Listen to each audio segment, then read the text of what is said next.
¿Qué somos? ¿Qué podemos llegar a ser? ¿Tiene sentido la existencia? ¿Qué sostiene nuestra identidad? ¿Por qué este orden de cosas? Hagamos un espacio donde ya nadie pueda ser ajeno a su realidad.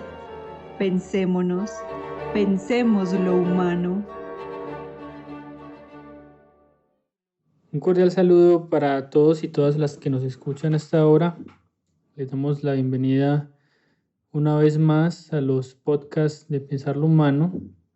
Les recordamos que este programa lo hace el Centro de Estudios Estanislao Zuleta y lo hemos tomado pues como una iniciativa en estos tiempos los que nos hemos abocado a toda esta comunicación pues por estos medios virtuales debido a la emergencia sanitaria que aún continúa.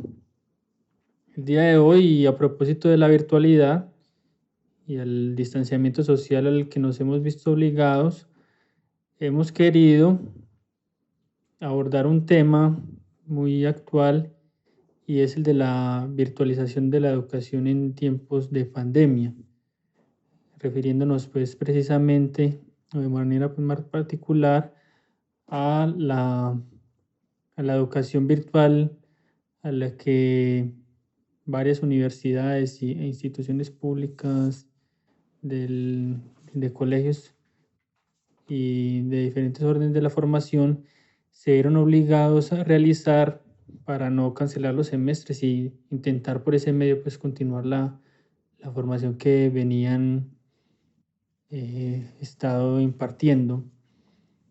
Bueno, para empezar, entonces les saluda Santiago Piedradita. Yo soy miembro del Centro de Estudios Estanislao Zuleta y conmigo se encuentra Daniela Cardona, quien también es miembro y directora, pues además del Centro de Estudios. Un saludo para todas las personas que nos están escuchando. Como nos decía Santi, hoy nos abocamos al problema de la educación virtual en estos tiempos de confinamiento. Nos parece importante poner este tema sobre la mesa, puesto que muchas familias y muchos estudiantes han tenido que vérselas con esta situación y en ocasiones sentirse de alguna manera abrumados.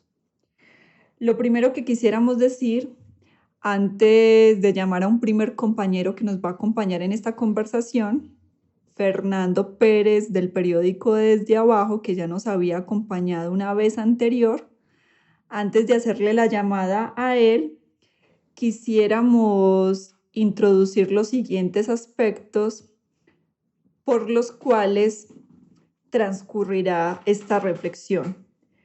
Pues lo primero es que es muy importante uno preguntarse por las condiciones materiales efectivas que tienen los hogares colombianos para responder a una educación virtual o a una educación a la distancia. Según algunas cifras, se considera que solo el 43% de los hogares colombianos tienen una conectividad a Internet. E incluso la pregunta que también emergería es cuántos hogares tienen computador y si los hay, cuántos computadores habría por casa, sobre todo ahora que también nos vimos abocados, algunas personas se vieron abocadas al teletrabajo, entonces muchas personas dentro de un hogar, si son familias pues numerosas o no tan numerosas, varias personas al interior del mundo privado necesitarían del Internet y necesitarían de esa herramienta que es el computador. Entonces es una primera pregunta que habría que poner sobre la mesa y es por las condiciones efectivas materiales que tienen los estudiantes de Colombia para poder participar de una educación virtual. Y por el otro lado, pues las mismas condiciones al interior del hogar en términos de espacios donde estudiar, de atmósferas diseñadas para ello, qué tranquilidad hay, qué vínculos familiares hay al interior de los hogares colombianos que realmente abran una posibilidad de poder conectarse y tener una clase, digamos, en buenas condiciones, etcétera, pero también habría que preguntarse por las herramientas, por las estrategias didácticas que están introduciendo los profesores, etcétera, etcétera. Más o menos hacia allá, hacia estos temas estará yendo la reflexión y hacia uno muy, muy importante que es ya en términos del vínculo pedagógico y de la formación que nos es posible a partir de la educación virtual. Bueno, entonces vamos a estar comunicándonos con Fernando y comenzaríamos la discusión.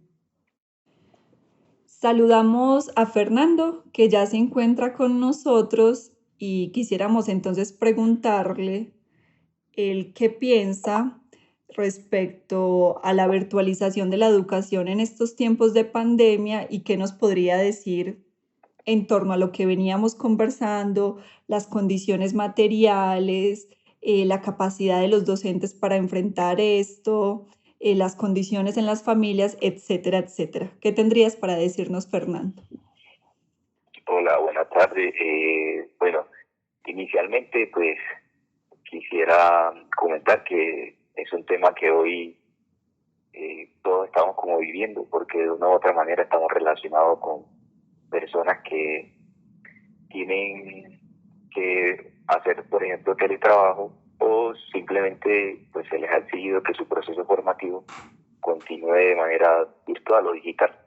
Entonces, como que todos estamos pudiendo tomar un poco ejemplos, ¿sí?, en el día a día de lo que sería esa virtualización, en este caso de la educación.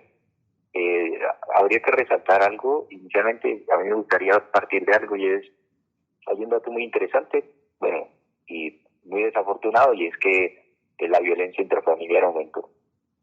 Y bueno, es algo que también pasó en China, que fue el primer país que mandó una cuarentena prolongada, sobre todo en los lugares en los que había más casos por contagio de coronavirus.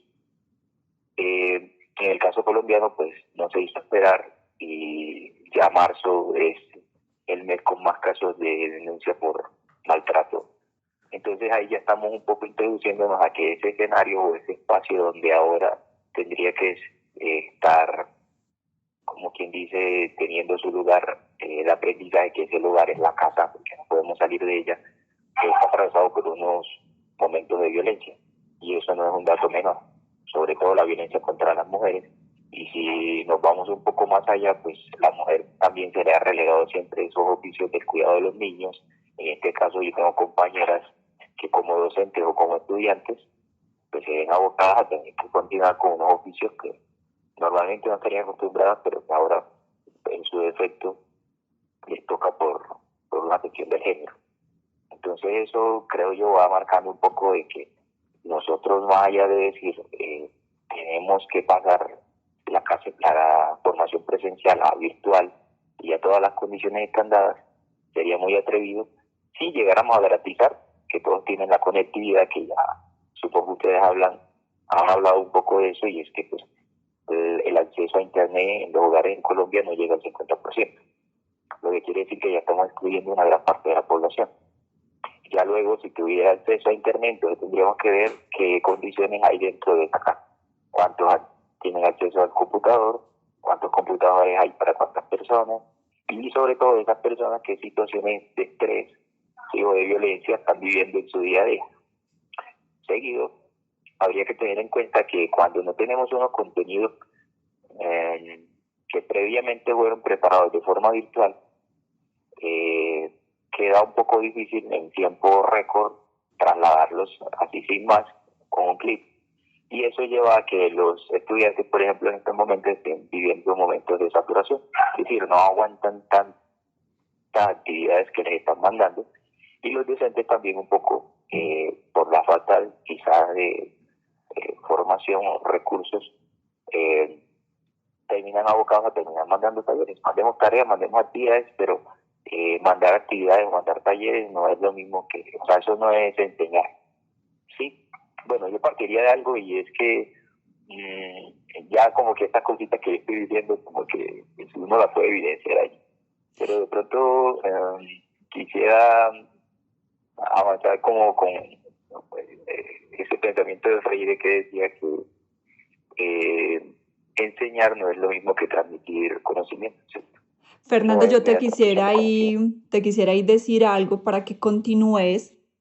Pues uno me parece muy importante que resaltes las condiciones específicas al interior de los hogares de Colombia, es decir, en qué situación están las mujeres, en qué situación los niños, cómo se despliegan los vínculos entre padres e hijos, etcétera, que sabemos que la violencia hace presencia, que aún no se logra una distribución de los cuidados y todo eso también va a influenciar en un proceso formativo. Pero me parece muy interesante cuando nos indicas que no necesariamente, no sé, tener un contenido, un taller, unas definiciones, eh, y enviarlas sea por correo o colgarlas a una plataforma es igual a enseñar, porque incluso la pregunta es uno cómo transpone didácticamente un contenido que está en un texto a una plataforma o alguna mediación didáctica virtual. Entonces, en ese sentido también se pone de por medio la pregunta por la enseñanza, porque no la podríamos confundir con enviar y enviar información a los jóvenes, a los niños y las niñas, y que en últimas lo que se termina es saturando y disciplinando un tiempo sin tener ningún efecto formativo real. Entonces, bueno, para que nos sigas comentando al respecto. Sí, bueno. Bueno, al principio hablaba un poco era de eso, de las condiciones, porque efectivamente, claro, si se es mujer o en este caso, bueno, de Colombia, que más de la mitad de la población está en la informalidad, que ahora está más bien esperando a ver si hay un subsidio o no, cómo va y lo reclama, que bueno, ya se está evidenciando que no es tan real que le vaya a llegar a los 14, 15 millones de colombianos que creo yo tendría que estarle llegando más o menos un subsidio digno, pero ya se está diciendo que no le va a llegar a esta cantidad, muchísimo menos. Entonces, lo que ocurre es que, claro, hay un montón de dinámicas al interior de la casa que hacen que esos procesos formativos ya estén atravesados o sean permeados por un montón de problemas. Esto también nos lleva un poco a pensar que desde la misma familia o los mismos hogares, la escuela también ha significado la mayor guardería que tiene este país. Es decir, la guardería más grande que hay en Colombia es las escuelas públicas, sin importar el grado en que estén, en primaria o bachillerato. Una vez están en la casa, pues claro, ellos también demandan de la escuela poder entretener a esos muchachos, ¿cierto? Poder cuidarlos. Pero entonces aquí viene un papel fundamental, y es que para poder educar o para poder que eso didácticamente tenga lugar, ya la familia tiene que cumplir un papel que históricamente no ha cumplido, ¿cierto? Porque es que la enseñanza no es algo que es solo responsabilidad de la escuela, también es de la familia. Y la familia siempre ha cumplido un papel más bien marginal allí. Sí. En este caso, claro, estaríamos ante la oportunidad de que de pronto asumiéramos otro rol. Pero pues cuando no hay una cultura o no hay unas herramientas que lleguen a que los padres de familia entiendan un poco cuál sería el rol, pues queda más difícil. Y mucho más cuando nos estamos dando cuenta que los maestros, nuestros colegas, no están precisamente llegando a los padres directamente, sino mandándole los talleres a los estudiantes y no apoyándose un poco en que los padres, abuelos, tíos, hermanos mayores pueden cumplir un rol importante, ¿cierto? Otra cosa es que aquí hay algo importante, y es la cultura. Y la cultura atraviesa tanto al maestro como al estudiante.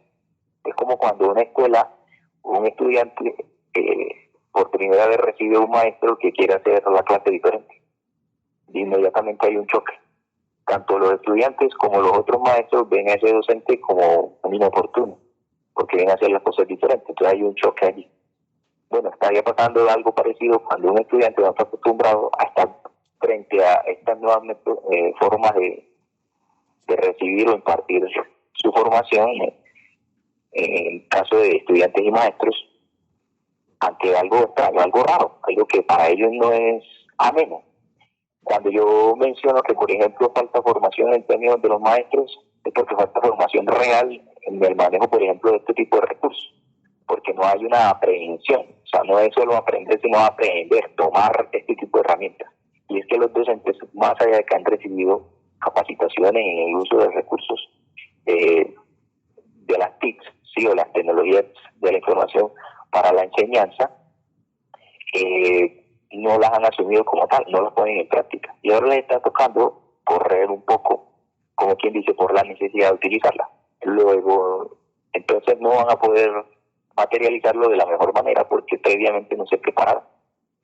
Eso es otro factor importante y es el maestro, cómo logra suplir ese manejo de variables que tiene en el aula con algo que ahora totalmente desconoce. Y es que pasa allá en la casa de este estudiante. Claro.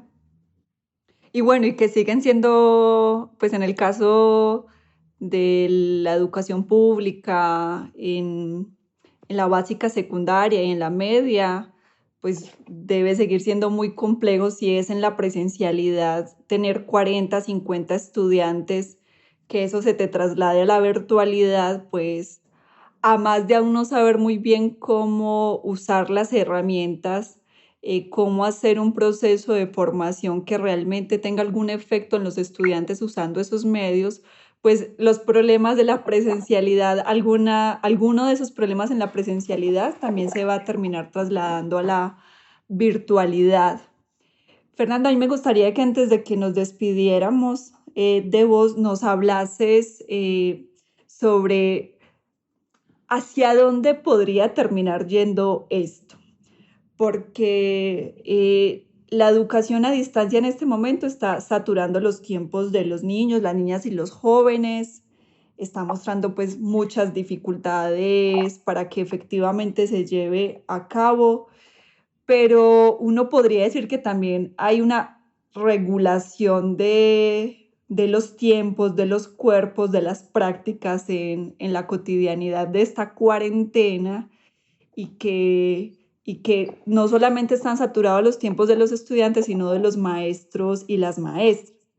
Entonces sería interesante que nos dijeses algo al respecto porque digamos que uno tiende a asustarse de qué va a pasar después de que pase todo esto, valga la redundancia, hacia dónde querrán llevarnos con estas prácticas que se están instaurando en este momento. Bueno, sí. Yo quisiera mencionar algo que tiene que ver un poco con quienes están acostumbrados a este tipo de enseñanza. Son los que están matriculados en cursos virtuales o incluso acceden a la universidad de forma virtual. Y hay que aclarar allí que, por ejemplo, hay una curiosidad y es que solo entre el 2 y el 3% de los estudiantes de este tipo de cursos accede al 100% de los contenidos que se les ofrecen. Es decir, hay una gran parte de los contenidos a los que nunca se accede. Porque, claro, son modalidades en las que estás preparándote para enfrentarte a una prueba o un examen y superarla. Y eso no necesariamente implica que tú accedas a todos los contenidos o interiorices todo lo que se te pone a disposición. Claro. Otra cosa que quisiera mencionar es que esto también nos muestra claramente o acrecenta esa brecha gigante entre la educación pública y la educación privada. En la educación privada vamos a tener mucho más acceso a internet, mucha más disponibilidad de dispositivos, así sea el celular, y sobre todo en la educación privada ya se ha venido incursionando este tipo de modalidades en las que el docente utiliza de vez en cuando, ¿sí?, recursos digitales que ayudan un poco más a impartir de la mejor manera un tema lejano a simplemente mandar un correo o recomendar un documento, sino que pues se utilizan plataformas que uno se podría maravillar si las aprende a utilizar, porque incluso se generan debates que incluso no se podrían dar en la presencialidad. No estoy con esto queriendo decir que lo virtual es mejor, pero cuando se sabe aprovechar, se complementa a lo presencial, podría ayudar a desarrollar metodologías que normalmente no ocurren, como en este caso lo que es la discusión, ¿cierto? Quizás en estos foros a veces se puede discutir más fácil. Bueno, pero yendo un poco hacia qué implicaría que a modo general ahora nos estén como obligando, sí, porque es una obligación, a nadie se le consultó, a llevar los cursos de manera virtual en su totalidad, es básicamente a poder estar un poco piloteando, tanteando cómo estamos acá, un poco con lo que tiene que ver con la virtualización de la vida como tal, ¿sí? La cotidianidad. Los maestros ya en este caso no están 8 horas trabajando, eso se extiende a 10, 11, 12 horas, porque ellos dicen que ya no me rinde de la misma manera. Y ahora para poder impartir un curso que dura 2 horas, me demoro mucho más preparando que todo esté listo, que las condiciones en la casa estén dadas para que yo pueda dar la clase, no hay interrupciones, y pues terminan un poco ellos disponiendo de casi todo el día. Y de la misma manera, pues el estudiante o los estudiantes podrían estar dando pistas de si pueden o no familiarizarse con este tipo de estrategias, en este caso la virtualización de su enseñanza, para futuro poder trasladar un poco no solo la enseñanza, sino por ejemplo también los trabajos, ¿sí? Que en el caso colombiano es muy pobre, acá no podemos hablar de teletrabajo, acá muy poco se puede dar de eso, pero a futuro eso podría dar pistas un poco de que se puede dar acá. Y más allá de eso también el control de datos y la información, porque acá también está un poco abocado a que el docente tiene un control de, tú tienes que darle muestra de qué estás haciendo, de que está obteniendo los resultados esperados, y el docente se los tiene que dar a su coordinador o a su institución. Y eso nos lleva, pues, a controles un poco mayores como los que ocurre en China, en el que básicamente la vida privada está totalmente controlada, está totalmente permeada los datos. De hecho, hay ahí un mínimo, hay ahí nulo pensamiento crítico respecto a lo que es la privacidad de los datos. Entonces acá estaríamos un poco abriendo también la puerta hacia eso, ¿no?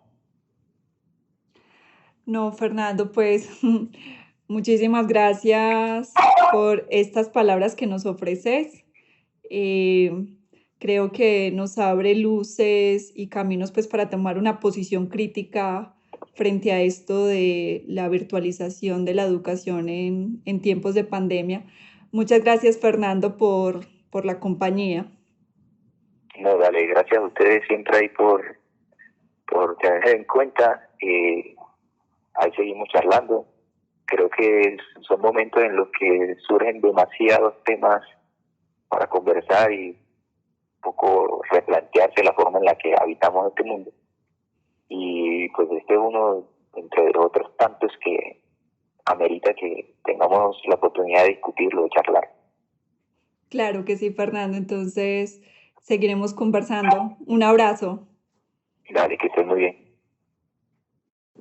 Para continuar entonces con estas reflexiones, quisiéramos introducir a otro invitado. Él es Michael. Michael, ¿cuál es el apellido? Michael Parada. Michael Parada. Profesor de la Universidad de Antioquia.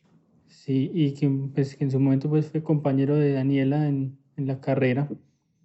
Pero para que hablemos ya con un enfoque que va pues en la misma línea de la discusión, pero que genera pues nuevos matices. Quisiéramos preguntarnos por las condiciones subjetivas para la formación, cuáles son las apuestas formativas y en ese sentido, cómo conversa pues, todos esos dos términos que puse con respecto a la virtualidad o la presencialidad. Dado que hemos visto en este momento que es muy difícil la formación y hay muchas cosas que tal vez veamos que se pierden vía la virtualidad, pero nosotros nos preguntamos si estaban ganadas pues realmente la presencialidad, como para poner el ojo ahí. Entonces vamos a comunicarnos con Michael y regresamos. Antes de que llamemos a Michael, Santi, me gustaría ahondar en lo que estás diciendo, y es que hay una nostalgia del contacto por parte de algunos profesores y estudiantes, y sé que es importante pensar qué ocurrirá con nuestro contacto, con nuestra proximidad después de que acabe todo esto, porque sabemos que estaremos atravesados por un sentimiento de desconfianza que será muy doloroso. Pero más allá, y sabiendo que ese es otro tema, esa nostalgia por el contacto que produce la educación virtual, no tener al otro cerca, no ver su rostro, Fernando nos decía en otra ocasión que era difícil para los maestros y las maestras poder percibir más al estudiante por medio de la virtualidad porque no sabes qué está pasando con él, no lo sentís cercano, no ves los movimientos de su cuerpo, no ves si está afligido, si está silencioso, asuntos que posibilitarían el espacio de lo común, hablando en términos ideales. Pero entonces, si hay como una nostalgia del contacto, de esa proximidad con la realidad del otro que manifiesta su cuerpo, no obstante debe aparecer la pregunta crítica si ese espacio común y ese espacio de proximidad estaba en la presencialidad. ¿Introducimos algo o más bien lo conversamos con entonces, Michael? para que lo conversemos con Michael, pero me parece importante pues cuando vos usaste esa palabra de contacto como ahondar esa problemática tan importante. Entonces, ahora sí vamos a comunicarnos con Michael. Saludamos entonces a Michael y precisamente queremos que él nos comente algo al respecto de aquello que estábamos nombrando como nostalgia del contacto. Bienvenido, Michael. Bueno, muchas gracias a Daniela, a Santiago. Antes de poder entrar de lleno a lo que me invitan a conversar, quiero agradecer y reconocer que en este momento el CES impide que algunas personas en la ciudad queden aplastadas por la actualidad. Y justamente en ese sentido valoro muchísimo esta dinámica que me proponen. Bueno, y para entrar de lleno a la materia, pues quiero decir en primer lugar que no voy a hablar desde ningún lugar experto. No tenemos que recordar que la etimología de la palabra experto viene de esclavo y entonces prefiero evitarme esa forma de nombrar. Yo creo que, digamos, desde el punto de vista pedagógico, uno podría suponer que todo aquello que hoy se llama virtual representa una amenaza para el contacto, mientras que por el otro lado se idealiza una forma de vínculo, que sería el presencial. Y yo creo entonces, Daniela y Santiago y los que nos escuchan, que cuando se habla de nostalgia del contacto es porque aparece una suerte de idealización, por otro lado, de otra forma de vínculo. Pero no es sino referirnos, recordar, reflexionar un poco sobre lo que podríamos llamar nuestras propias relaciones pedagógicas, las de todos, pero las de cada uno también. Y nos podremos dar cuenta que hay cosas que el vínculo no nos ofrece con claridad, digamos, ni en lo virtual, ni tampoco en lo presencial. Es decir, las ambivalencias, las ambigüedades, las dificultades y también, con suerte, los logros que alcanzamos a tener en lo que podríamos llamar relaciones pedagógicas no pasan porque el estudiante se vea con el profesor o el educador se vea con el educando. Digamos, esas ambigüedades son propias de todos los vínculos, ¿sí? Y en la medida en que el psicoanálisis nos ha permitido pensar, podemos decir que lo que se llama vínculo, incluso con uno mismo, no pasa por la claridad, bien sea virtual o presencial, sino que más bien nuestros vínculos se podrían caracterizar por una suerte de opacidad, ¿cierto?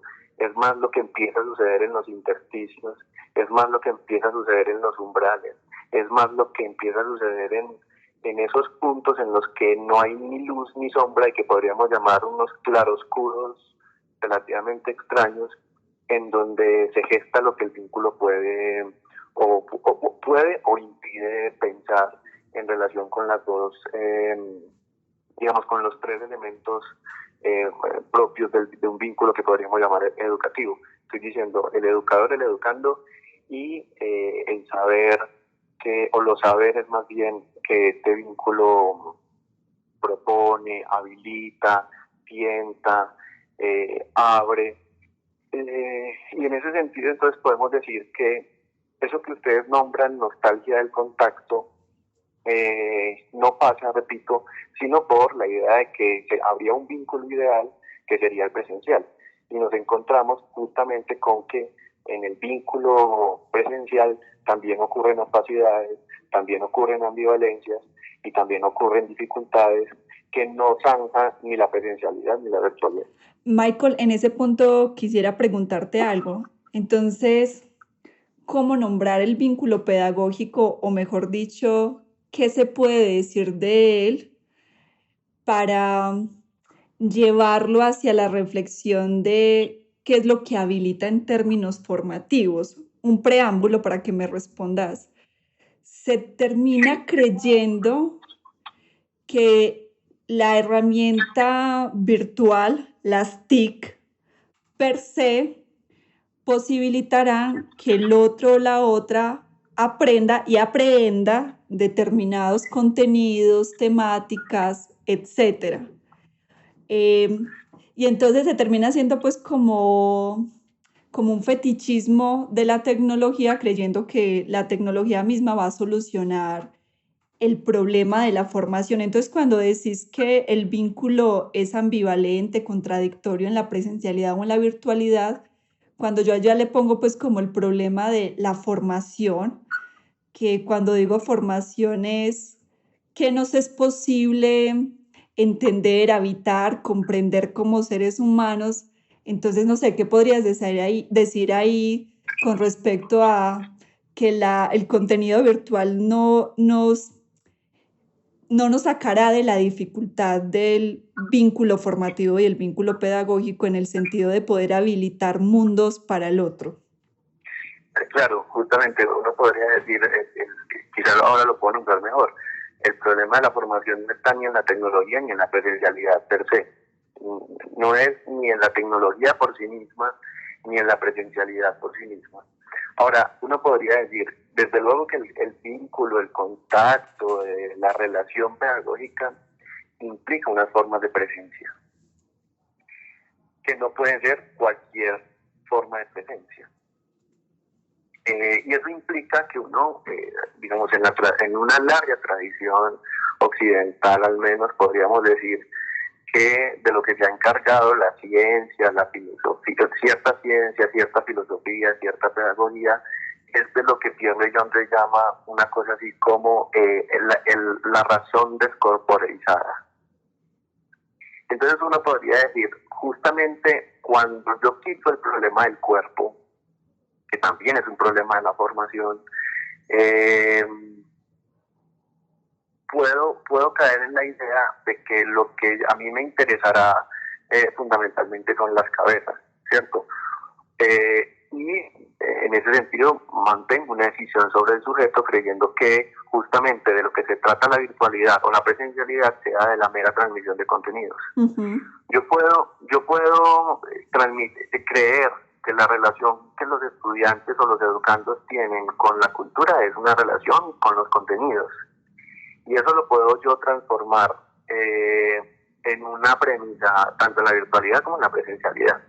Ahora, si la pregunta es por la preocupación es por la formación, justamente lo que vamos a decir es que hay que agregarle un valor a la cosa que se da en el momento que se transmite, y ese valor podríamos llamarlo con el psicoanálisis un valor deseante. Es decir, de lo que se trataría no es de una relación con el contenido, sino de una relación con, digamos, las expresiones de la cultura, llámenlas como quieran llamarlas, desde el lado de lo que llamamos social y humano, pero también, si quieren, de lo que llamamos, y solamente llamamos así, de lo exacto o las ciencias llamadas duras, cuando de lo que se trata es de una relación con esos saberes y con el mundo, me parece que ya no podemos decir que ni los contenidos en sí mismos, ni la presencialidad en sí misma, ni la virtualidad en sí misma es lo que nos va a permitir esa relación, habilitar esos mundos. Entonces, no es la cosa en sí, como nos lo recuerda varias filosofías, como nos lo recuerda cierta semiótica, no es la cosa en sí, es la relación que un sujeto puede empezar a tener con eso.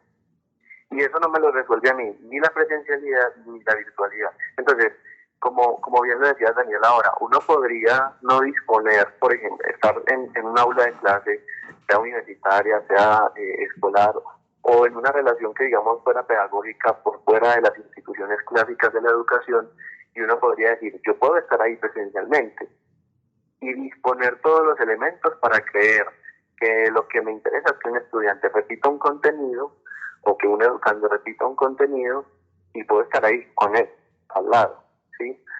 Ahora, cuando decimos que no es en sí la virtualidad, estamos diciendo también que el vínculo virtual, en caso tal de que se llegue a establecer, porque esa es la otra cuestión, habría que preguntarse del otro lado del vínculo qué posibilidades de acceso, qué disponibilidades subjetivas hay. ¿Sí? Digamos, a mí me parece que este es un momento en el que en materia educativa en el país tenemos que pensar también que sigue existiendo una lógica de lo que podríamos llamar una exclusión o una segregación de parte del otro componente de la relación pedagógica, que en este caso llamaríamos el estudiante o el educando en general. Si no hay disponibilidad, digamos, subjetiva por las razones que sea, porque no hay condiciones materiales, porque no hay condiciones económicas o porque no hay condiciones subjetivas, eso también representa, digamos, un impasse para pensar la virtualidad. No, Michael, te agradecemos muchísimo por esta palabra que pones sobre la mesa. Creemos que es fundamental porque tiende a olvidársenos el problema de la relación, que las cosas no se solucionan porque se cambien de espacios, porque se cambien de herramientas, sino es menester pensar qué hace posible también el vínculo y también qué abismos hay en ese vínculo mismo. Entonces, muchísimas gracias por acompañarnos. Bueno, no, muchísimas gracias a ustedes y yo espero que estas formas de vínculo que ahora toca inventarse lleguen a los otros componentes que hacen posible que una relación pedagógica sea pensable. Y estoy hablando de las personas que escuchando inventan en el sentido de crear una relación con el conocimiento que permita, como decía Zuleta, vivir de otra manera, tanto individual como colectivamente. Acabamos de escuchar entonces a Michael y precisamente él nos puso un matiz que me parece muy interesante que ahondemos. Él está hablando desde un punto de vista pedagógico y precisamente nos puso el ojo sobre la pregunta en términos de la formación. Cuando aparece el significante de formación, por lo menos a mí se me viene a la cabeza la posibilidad de conquistar ciertas posiciones en el mundo en torno a diferentes problemáticas y que acceder a esa posición o adentrarnos a una determinada forma de entender, de comprender, de sentir, no es un proceso nada fácil, que precisamente Michael nos decía que esto no se resuelve con la transmisión de contenidos y uno también podría decir que no se resuelve con la transmisión de información. En este punto entonces recuerdo a Estanislao Zuleta en su texto Educación y Democracia, donde él dice que no podemos confundir la imagen con el concepto, que uno podría trasladarlo al tema que estamos desarrollando, que uno no podría confundir un video con el concepto, una diapositiva con el concepto, etcétera, etcétera, porque el concepto iría por otra vía que creo que la podemos relacionar con el tema de la formación. Entonces quisiera, Santi, que conversáramos sobre ese asunto y que lo empatáramos con otra cosa que dice Zuleta y es, no puede estar ausente la filosofía en cualquier forma de la educación. Bueno, con respecto al concepto, esa suerte de fetichización que él estaba viendo que se hacía sobre la imagen, como si la imagen entonces tuviese el concepto, pues habría que aclarar que todo concepto es una abstracción. Cualquier palabra que nomine por más específica que sea, sigue siendo una abstracción. Incluso en estos días que estaba leyendo a Levi Strauss, él decía como que se criticaba algunas mal llamadas pues culturas aborígenes porque no tenían dentro de su lenguaje, o su lengua mejor, palabras como árbol o animal, que serían más abstractas que las mismas especies.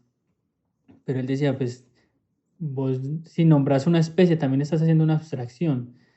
¿Qué quiere decir una abstracción? Que por ese mero hecho de nombrar, que es la maravilla pues, de la lengua, cuando decís árbol o cuando decís cualquier especie, por más concreta que sea, tenés que hacer abstracción, pues valga la redundancia, de todos los contenidos específicos y diferencias que estarían contenidos ahí. Es decir, cuando yo digo la palabra árbol, yo estoy mencionando el árbol sea de noche, sea de día, esté lloviendo, un árbol del Himalaya, bueno, si es que hay árboles allá, un árbol colombiano, un árbol en primavera. De todas estas cosas estoy haciendo abstracción, de todas las especies, por eso es tan difícil. Entonces uno como pinta o ponen imágenes o un concepto así. Entonces te vas a poner a pintar todos los árboles para que los... No, eso no funciona así. Entonces ese era el fetichismo que él criticaba en ese sentido y por eso es tan difícil en última instancia pues, la transmisión y por eso pues la imagen puede llegar a ser un apoyo para la misma, pero nunca pues tendrá el concepto.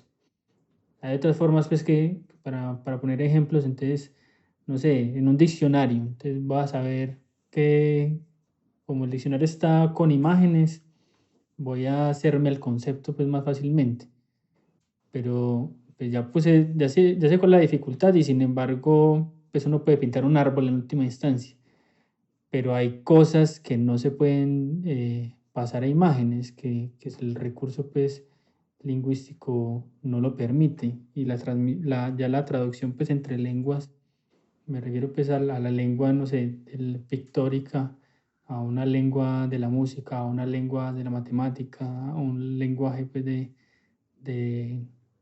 de la lingüística como tal, eso es imposible. Entonces el ejemplo pues, que uno puede poner es, no sé, un concepto como el de ser o el de la nada. Vos no puedes pintar esas cosas, pero no puedes tener una imagen de esos conceptos porque precisamente tal vez esos dos sean de los más abstractos que hay. O bueno, pues el inconsciente, píntame el inconsciente, no me puede pintar. Entonces esa era la crítica que hacía Zuleta en ese sentido, de que muchas veces pues, se cree que lo que permite la virtualidad es precisamente que se pase a tener unos soportes que son visuales o audiovisuales, que la palabra estaría limitada en eso, cuando la palabra es tremendo recurso pues, de abstracción y que incluso puede decir mucho más que cualquier imagen, pues como dicen por ahí, que una imagen dice más que 1000 palabras, eso es una mentira. En realidad, esas traducciones no se pueden hacer. Yo no puedo decir, no sé, lo que dijo eh, un pintor bien bello, Monet, en uno de sus cuadros con palabras, pero tampoco puedo pintar Ana Karenina, pues, o algo así. Por ese lado, pues, ha sido la cosa.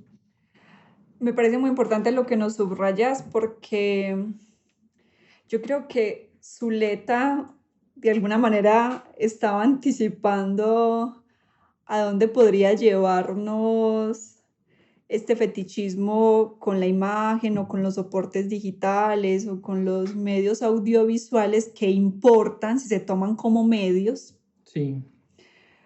Y que nos está advirtiendo que si no se les da el lugar que corresponde, los tomamos como resultado, como contenido final, y entonces se termina perdiendo lo que está tan complejo en la formación como es aprender un proceso, una relación de causa y efecto, un vínculo de determinada temática con la vida real, con las problemáticas que tenemos como seres humanos.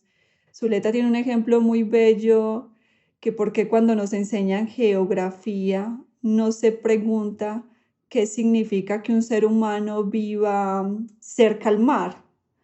¿Y qué diferencia tendría ese ser humano que está situado geográficamente cerca al mar con otro que estaría, por ejemplo, en la montaña? Entonces ahí pueden ver que estaría presente la geografía, pero estaría conectado con un asunto existencial, y ese asunto existencial creería yo que es el que podría ir a llevarnos a ir accediendo a los conceptos, porque se terminarían como convirtiendo en una puerta hacia un entendimiento de sí mismo y del mundo. Ese, con lo que nos mencionaba ahorita Michael sobre el vínculo, que él decía pues que también en última instancia uno lo que debería de provocar en el otro es el deseo por ese saber, pues atreviéndome, no sé si él también estaría de acuerdo conmigo, supondría que sí, en ese sentido de lo de lo filosófico, y de ponerlo en relación con la vida, es precisamente una forma de realmente hacer vínculos, o sea, te vinculas con el otro vía un saber precisamente porque él lo puede llevar así, a su ser, a su existencia. Entonces, cuando Zuleta invoca la filosofía para cualquier saber, tiene que ver con eso, con que aparezca pues el no saber, la pregunta, pero especialmente la vinculación pues con la vida propia. Lo que pasa es que el hecho de que no aparezca esa filosofía y esa vinculación con la vida propia tiene que ver con la tecnificación de los saberes y especialmente pues con su transmisión vía pues precisamente para hacerse a una suerte de técnica y no a algo que le podía ampliar aún el mundo, cambiar la posición frente al mundo mismo y frente a sí mismo. Yo quisiera ahí hacer un ejemplo que también aparece en un texto de Zuleta sobre la lectura, que uno no entendería qué es la mercancía en el Capital de Marx porque ve mercancías en las vitrinas. O uno podría decir, o porque un profesor vaya a hacer un contenido en diapositiva y audiovisual mostrando el río de mercancías que nos rodea en el sistema capitalista. Hacernos al concepto de mercancía sería incluso hacernos a una forma de entender todo un proceso económico de distribución de riquezas, de explotación, y para eso tendría que haber un proceso lento, paciente y complejo de poder comprender las relaciones y los procesos de un determinado momento histórico, económico, etcétera. Bueno, lo quería traer como a colación en términos de qué es el concepto y en términos de qué sería lo filosófico, porque ¿para qué importaría saber el concepto de mercancía? Importaría es porque uno es un explotado o una explotada, importaría es porque está en vínculo con la vida personal y colectiva. Claro, entonces si la transmisión no va por la vía que vos decís, sino de lo que se necesita es transmitir datos o información para cualificar pues una fuerza de trabajo en última instancia. Entonces yo creo que por eso es que se les aparece tan reluciente pues la forma de la virtualidad. Es porque pues, si es para poner, no sé, tareas, ensayos, talleres, leer tantas páginas de tal cosa, pues evidentemente eso es una mediación que operaría pues muy bien en términos de que se ahorra espacio, se ahorra papel, se ahorra impresiones y se ahorra costos en última instancia. Sería pues como esa mediación para formar de esa manera, claro que es muy eficiente. Pero el problema de con lo que también hablábamos con Michael es pues para qué la formación y qué se pone en juego pues en última instancia ahí. Para poner un ejemplo con lo de la filosofía, pues, yo soy ingeniero mecánico y en la formación que a mí me dieron que es técnica y que sin embargo pues la técnica que bebe de la ciencia y no solamente bebe sino que pues como dice Heidegger está supeditada a la misma, pues uno tiene que ver mucha ciencia que es maravillosa pues desde la física, la matemática, la termodinámica y esos son mundos y mundos que se abren pero que por la forma en la que se enseña pues se cierran dado que las terminan volviendo transmisión pues de meras fórmulas que uno se aprende como si fuera un manual pues de la técnica y que llega pues a simplemente a ser un buen operador de las mismas, pero uno no sabe pues o no lo obligan a uno, no lo hacen a uno maravillarse de, por ejemplo, de lo que es la maravilla de una ecuación, simplemente. Pues que uno pueda decir fuerza igual a masa por aceleración y que sepa que ahí está contenidos pues, todos los fenómenos que se pueden derivar y que recoge pues esa segunda ley de Newton, sería pues como para que cualquiera se asombrara con la física. Pero si vos se ponen un problema en el que te dicen utiliza esta fórmula y donde va la F pone tantos newton y donde va la aceleración pone tantas, no sé, unidades pues, de aceleración, etcétera, pues evidentemente pues ahí se pierde toda la maravilla porque se vuelve una mediación. Incluso en un recurso tan técnico como es el del uso de los factores de seguridad, que los ingenieros pensaran de qué les estoy hablando y para que no sepan es simplemente que es como uno, pues como la ciencia intenta atrapar aquello que Lacan llama lo real, que sería pues en última instancia lo imposible de atrapar, pero como uno como técnico pues, tiene que operar con eso, tiene que hacer edificios, aunque no tenga atrapado pues, todo el fenómeno como tal, tiene que hacer máquinas, aunque no tenga atrapado todo el fenómeno como tal. Entonces ese factor de seguridad, nos decía un profesor que siempre me acuerdo de él, que él decía que en realidad es un factor de inseguridad. Es decir, uno ahí ponía un factor de multiplicación al valor que uno le dio en las ecuaciones que utilizó para asegurarse de que todo aquello que uno no puede tener en cuenta, todo aquello que escapa al conocimiento humano, no vaya a tener un error ahí. Y eso que es tan técnico, entonces no sé, uno aplica, entonces un ejercicio sencillo, tiene tantas cargas, hay tantos esfuerzos, la varilla, entonces que tiene que poner es de tanto diámetro, le aplica factor de seguridad, entonces la pone en diámetro más grande. Y eso que es tan técnico, tiene un trasfondo filosófico tremendo, que es precisamente lo que les acabo de decir de lo real, o sea, esa operación simbólica que uno hace vía la matemática y el conocimiento, por ejemplo, en este caso de mecánica de materiales, nos muestra lo pequeñísimos que seríamos frente a lo real, pues a los fenómenos naturales, a los cuales, sin embargo, pues tendríamos que aún ponerle un factor de seguridad. Y muestra pues también una maravilla humana que aún sin saber hace. Que eso que estás diciendo nos permite ir hacia la última parte de esta conversación, y es que, o sea, las fórmulas que se ofrezcan para comprender alguna ecuación, o mejor dicho, para resolverla, no comprenderla, sería resolverla, eso ocurrirá en la presencialidad o en la virtualidad. Y aquello que nos decías de por qué ocurrirá, ocurrirá si no se piensa el para qué la educación y el para qué el vínculo pedagógico y qué se está poniendo en juego ahí. Y lo que decías del factor de seguridad, que puede abrírsele una dimensión filosófica o no, uno podría decir no se le abre, porque lo que importaría es que el ingeniero tenga ese elemento incorporado para que pueda aplicar de manera eficiente en el capitalismo lo que corresponde, lo que es necesario para la producción. ¿Y sabe qué pasa en el capitalismo? Que ese factor de seguridad se vuelve un factor de corrupción, porque lo que intentan aplicar para ahorrar costos es los factores de seguridad más bajos. Y es ahí cuando empiezan a fallar las máquinas, pues y las construcciones. Pero pues para que miremos que eso se puede poner en un contexto Claro. filosófico o en el más craso de los crasos.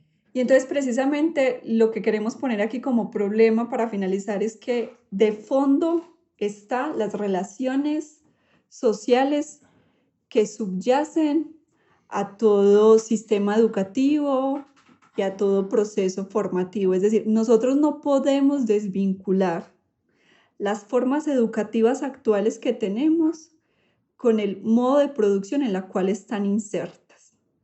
Entonces, si en la presencialidad no existe la posibilidad de habilitar mundos, de la comprensión de conceptos, de la relación de estos con la vida personal y colectiva, En esa presencialidad no aparece eso, porque lo que habría que preguntarse es para qué está designada la educación en el sistema educativo.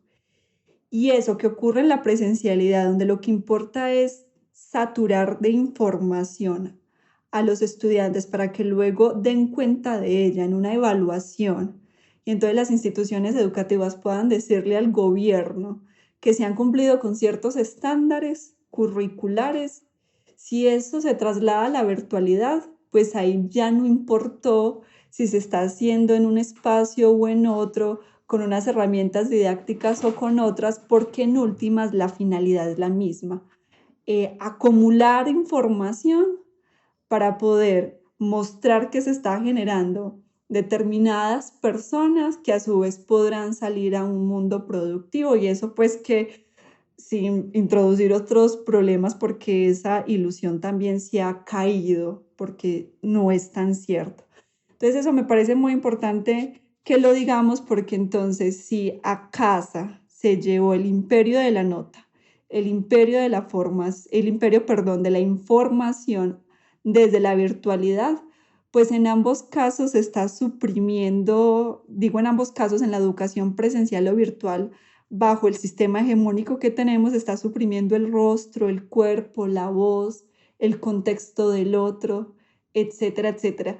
Y eso es tan patente. Yo lo hablaba con mi hijo me decía, me parece increíble que no nos hayan puesto ninguna tarea, preguntas que nos posibiliten pensar, sino son preguntas que exigen es pasar de Wikipedia pues al cuaderno, preguntas que no permiten pensar, y dos, que no hubo en ningún momento una reflexión por parte de los maestros con respecto a la pandemia, ni se les pidió a sus estudiantes que pensaran lo que estaban viviendo.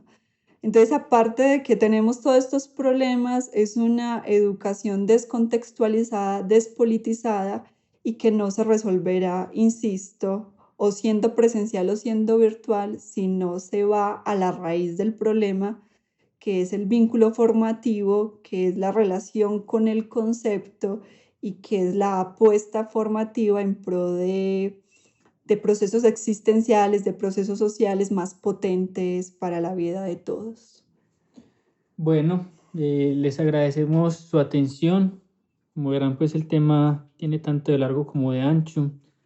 Aquí se han dilucidado pues algunas ideas, y la idea es que ustedes pues continúen estas reflexiones ya por su cuenta. Les invitamos a que nos sigan escuchando y que próximamente seguiremos pues con temas que salen de esta coyuntura, y continuaremos con la lectura que venimos haciendo de La Peste. Hasta entonces, y muchas gracias por escuchar.